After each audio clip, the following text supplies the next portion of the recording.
Mr. Strumpsbury is a teacher. Old school. Good old school.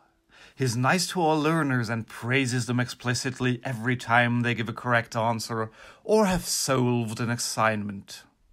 If Mr. Strumpsbury were a gardener, he'd have a really large watering can full of praise, and he'd be watering the grass where it is already standing high. It's in the nature of praise that it flows more liberally to the good learners. Even if Mr. Strumpsbury naturally wishes that the low grass would follow the high grass's example and grow as well, so he could water it liberally with praise too. Francesca is a mediocre pupil and does not think that Mr. Strumpsbury likes her. He's so much more happy about the things the other pupils do and hardly ever about something she does. She does not participate much in class because she constantly sees how much Mr. Strumpsbury likes correct answers and does not want to be the first to disappoint him in front of the entire class. This movie shows 3 ways that lead to a climate where Francesca can thrive too. Put away the watering can of praise. Collect feedback instead of just handing it out.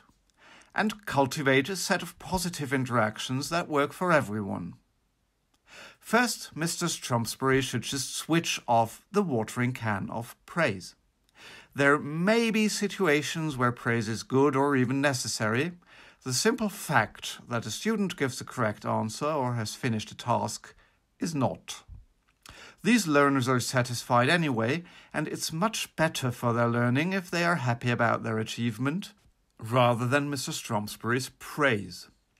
Also, praise barely contains any information and takes place where the task is already done. Praise is simply a very ineffective way of feedback that happens to feel good. Mr. Strumpsbury can easily replace it with a brief factual statement and encouragement. Then it'll help if Mr. Strumpsbury actively collects feedback instead of just handing it out. He can do this with specific techniques, such as giving the learners sets of colored paper cups. With these, they can show if a subject is clear to them, green, mostly clear, yellow, or unclear, red. Or at the end of a lesson, they can write on little cards what they have learned, are still struggling with, or want to know more about. He can also do this individually by chatting with pupils about school matters, for example in the door frame during class assignments, or by confronting them with a sock puppet that has a very difficult problem to solve. This shows his care especially towards the learners that are not at the front of the class, and if he now gives help and feedback, he does so when and where it is required and wanted. Finally, Mr. Strumpsbury can start cultivating a set of positive interactions that are not linked to achievement. For example, he can chat about pets, ask about the well-being, play games, replace tests by quizzes, make jokes, tell stories from his own life, make deliberate mistakes, or play stupid and then let the pupils correct him.